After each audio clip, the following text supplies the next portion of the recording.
Au nom du Père, du Fils et du Saint-Esprit. Amen. Loué soit Jésus-Christ à jamais. Premier dimanche de l'Avent, année A. Le temps de l'Avent marque le début d'une année liturgique.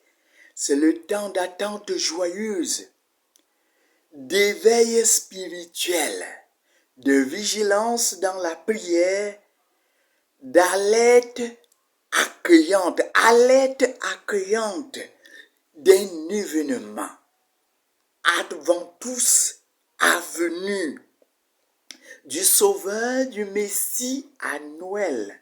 Le temps de l'Avent est un temps de préparation pour améliorer notre vie, pour valoriser notre vie que nous avons reçue de Dieu. La première lecture est tirée du livre d'Isaïe, chapitre 2, versets 1 à 5.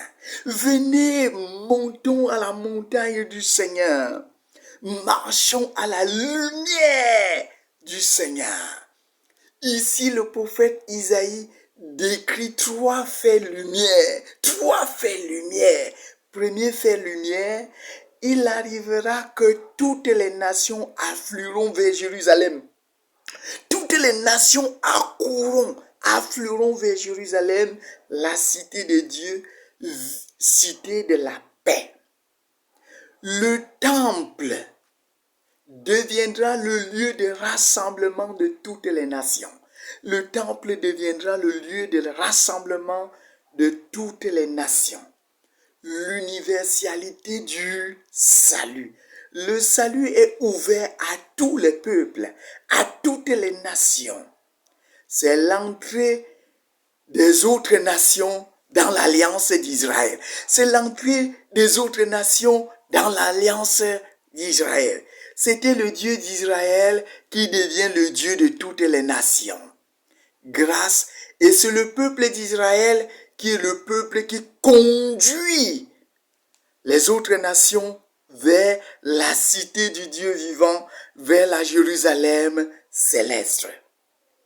Deuxième fait lumière, la constitution du nouveau peuple de Dieu. La constitution du nouveau peuple de Dieu, parce que l'ancien peuple de Dieu, c'est le peuple d'Israël. La constitution du nouveau peuple de Dieu qui se rassemblera pour écouter la parole de Dieu et apprendre à vivre selon la loi de Dieu. Dieu lui-même, par son Fils Jésus, engendré, non pas créé, de même nature que le Père, son Fils lui-même qui vient à Noël, son travail est de nous enseigner, lui-même nous enseignera la loi du Seigneur, nous apprendra à vivre selon la loi de Dieu. Dieu lui-même nous entretiendra, nous enseignera ses chemins et le peuple va suivre ses sentiers. Va suivre les chantiers parce que Jésus est le chemin, la vérité, la vie. Et le peuple va suivre qui? Le chemin qui est Jésus-Christ. Troisième effet lumière, c'est que dès que le peuple, si les nations écoutent la parole de Dieu et décident de se conformer leur vie, à la loi et au projet du bonheur que Dieu va nous envoyer à travers son Fils Jésus, c'est en ce moment-là que Dieu sera juge des nations et l'arbitre des peuples. Dieu sera juge des nations et l'arbitre des peuples. Si le juge et l'arbitre des peuples et des nations c'est Dieu, il n'y aura plus la guerre. Alors, tous les matériels de guerre, tous les matériels de mort se convertiront, se transformeront en matériel de vie. Tous les matériels de guerre se transformeront en matériel agricole, en matériel de vie. C'est pour cela que le prophète dit que des épées, ils forgeront des sceaux et des charrues. De leurs lances, ils forgeront des fossiles. Venez, mes frères et sœurs, marchons à la lumière du Seigneur. C'est-à-dire, venez, conformons-nous à la loi du Seigneur, à la loi de l'amour, à la loi de la justice, à la loi de la vérité, à la loi de la paix, de la bonté de Dieu. Entrons dans l'alliance avec Dieu. Entrons dans l'alliance avec Dieu. Laissons les autres alliances de mort que nous sommes entrés dedans. Laissons les pactes diaboliques que nous sommes entrés dedans. Entrons dans l'alliance avec Dieu. Transformons nos engins de mort en engins de vie.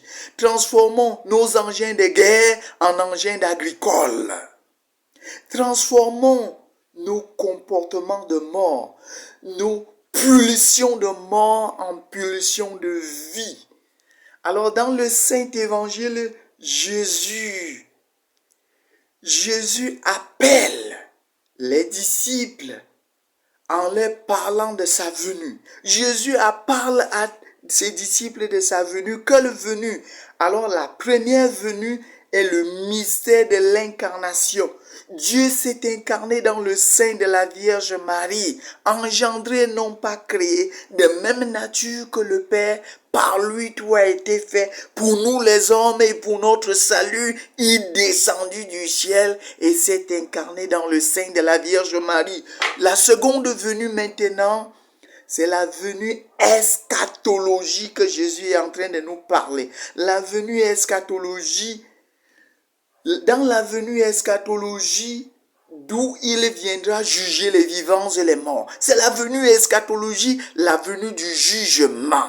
La venue du jugement, la venue du discernement, la venue de séparation de mort, de séparation des serviteurs de la mort pour prendre les serviteurs de la vie. La venue eschatologie, d'où il viendra juger les vivants et les morts, ça c'est la parousie. Jésus nous annonce que l'avènement du Fils de l'homme ressemble à ce qui s'est passé à l'époque de Noé. Qu'est-ce qu'on vivait à l'époque de Noé? On mangeait, on buvait, on se mariait, on festoyait. On torturait les autres. Alors dans la venue du Fils de l'homme qui ressemble à la venue de Noé, parce que au temps de Noé, on mangeait, on buvait, on se mariait. On ne se souciait même pas de notre mort. On ne se souciait même pas du jugement. On ne se souciait même pas du paradis et de l'enfer. On ne se souciait même pas de ça. On ne se souciait même pas que le déluge va venir, que la fin de temps va venir, que ta fin de temps va venir, que ma fin de temps va venir, que ma mort va venir, que ta mort va venir, que ton enterrement va venir, que mon enterrement va venir, que mon souffle va finir un jour. On ne se souciait même pas. C'est l'insouciance. C'est l'insouciance, l'ignorance, l'oubli, la négligence de ce qui nous attend. Alors, ce cause de l'insouciance, du négligence, c'est ce que nous vivons dans le quotidien de nos vies, de nos villes, de nos villages, de nos familles, de nos pays, de nos nations. C'est le débordement d'iniquité que nous vivons, qui montre que les gens ne se soucient même pas du salut de leur âme. Ils ne se soucient même pas de la vie éternelle, de la vie en Dieu, de la vision béatifique. C'est pour cela que Jésus nous dit, veillez donc, car vous ne connaissez ni le jour ni l'heure. Veillez donc, ne vous laissez pas dans le bois le manger, le mariage. Il ne dit pas que le mariage est mauvais. Il ne dit pas que boire c'est mauvais. Il ne dit pas que manger c'est mauvais. Mais si le manger, le boire te fait oublier l'essentiel, te fait oublier la vie éternelle, ce n'est plus bien pour toi. Si le mariage te fait oublier qu'au ciel on ne se marie pas, mon frère, c'est que tu perds l'essentiel, tu perds l'objectif. Alors Jésus nous pousse dans cet éveil de conscience. Nous travaillons, nous devons nous travailler à accueillir Jésus, et accueillir ce bonheur de la vie éternelle. Parce que mon frère, ma soeur, tu vas mourir. Est-ce que tu penses à ta mort? Quand tu vis dans la corruption, est-ce que tu te souviens vraiment qu'un jour tu vas mourir? Ne nous plongeons pas dans le boire, le manger et le mariage en oubliant l'essentiel. Vivre, mon frère, ma soeur, vivre chaque jour comme si chaque jour était le dernier. Vivre chaque jour comme si chaque jour était ton dernier jour. Et vivre son dernier jour comme si chaque jour était ce jour que Dieu m'avait offert. Vivre son dernier jour chaque jour que Dieu nous donne à exister sur terre.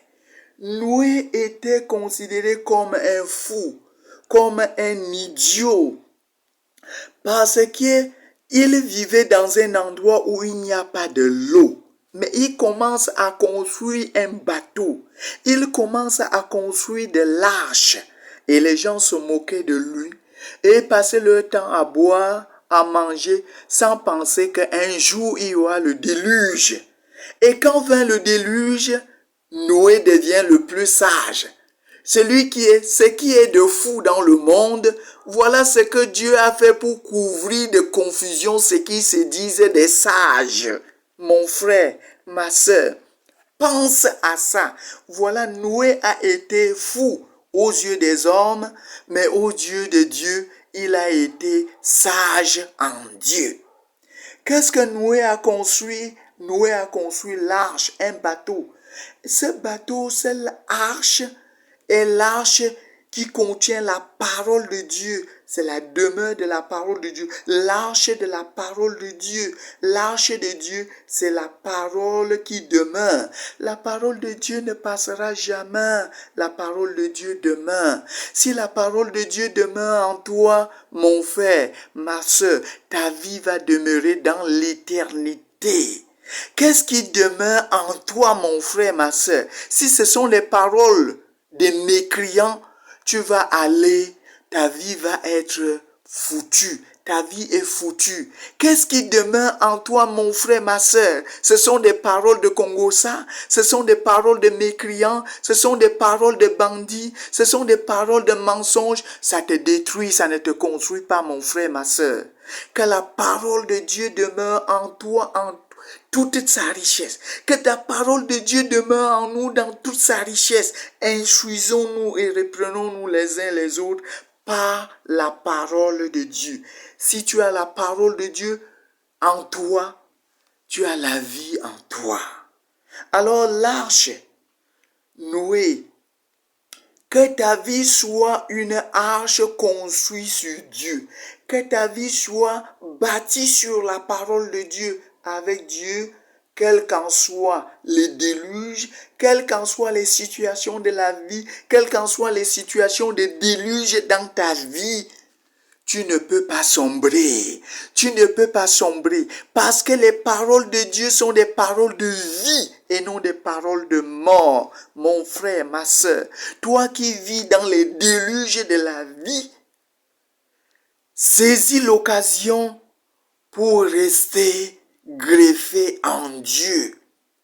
Alors Saint Paul va te dire, quelles qu'en soient les situations de la vie, ni la mort, ni la vie, rien ne pourra nous séparer de l'amour de Dieu. La détresse, l'angoisse, la persécution, la faim, le dénuement, les tueries, les arrestations, rien ne pourra nous séparer de l'amour de Dieu que nous avons, de la foi en Dieu, de l'espérance en Dieu. Rien ne pourra nous séparer. Il faut que nous nous accrochions à Dieu. Alors dans la deuxième lecture, qu'est-ce que Saint Paul dit aux chrétiens de Rome, qui vivaient aussi les situations que nous vivons aujourd'hui? Romains chapitre 13, versets 11 à 14. C'est le moment. Saint Paul dit, c'est le moment. L'heure est venue de sortir de votre sommeil, de sortir de votre somnolence, de sortir de votre sommeil, de boire, de manger, de se marier, de sortir de votre sommeil. Le jour est tout proche. Rejetons les activités des ténèbres. Sortez dans ce que vous vivez, des vies de corruption, des vies d'injustice, de mépris. Sortez, sortez. La nuit est bientôt finie. La nuit de torture est bientôt finie. Et il est dit, la récréation est finie. La récréation d'injustice est finie. La nuit est bientôt finie. La récréation est bientôt finie. Rejetons les activités des ténèbres. Rejetons les activités ténébreuses. Revêtons-nous pour le combat de la lumière, pour le combat de la justice, pour le combat de la vérité, pour le combat de la dignité humaine, pour le combat du bonheur, du bien-être. Rejetons les activités floues des ténèbres. Rejetons les activités ténébreuses du vol, du mensonge, du pillage, des tortures. Rejetons ces activités-là. Soyons des hommes de lumière parce que nous allons accueillir la lumière. Soit dans la lumière pour accueillir la lumière. Soit dans la justice pour accueillir Jésus qui est justice. Soit dans la paix pour accueillir Jésus qui est un homme de paix. Soit dans la vérité pour accueillir Jésus qui est dans la vérité. Mon frère, ma soeur, tu ne peux pas dire que tu prépares ton ciel quand tu vis dans le mensonge, la corruption, le vol. Tu prépares ton enfer. Parce que Dieu est vérité. Tu ne peux que rester là où est ton cœur, là aussi sera ton trésor. Si ton cœur est dans la vérité, tu deviens le trésor de Dieu. Ton trésor, c'est le ciel. Si tu vis dans la justice, tu vis dans la justice, alors ton trésor, c'est au ciel. Parce que Dieu est toute justice. Si tu vis dans la miséricorde et le pardon, Dieu se trouve au ciel. Dieu n'est que pardon. Parce que la haine qui règne en toi, Dieu n'est pas la haine. Dieu n'aime pas la haine. Mon frère, ma soeur, que le Seigneur aujourd'hui nous donne la grâce de préparer notre cœur à la venue imminente de notre Sauveur et Seigneur Jésus-Christ. Préparons-nous à accueillir Jésus à Noël. Ayons des comportements, des actions de nos vies, que notre vie puisse être honnête. Qu'aujourd'hui, le Seigneur te donne la grâce de rejeter tout ce qui te poussait à rester dans le sommeil. Dans le sommeil. Et que le Seigneur t'éveille aujourd'hui. Que le Seigneur éveille nos consciences. Que le Seigneur éveille nos comportements. Pour que nous puissions agir en enfants de Dieu appelés à la lumière. Loué soit Jésus-Christ à jamais. Bonne première dimanche de l'Avent qui est une bonne et nouvelle année à liturgie.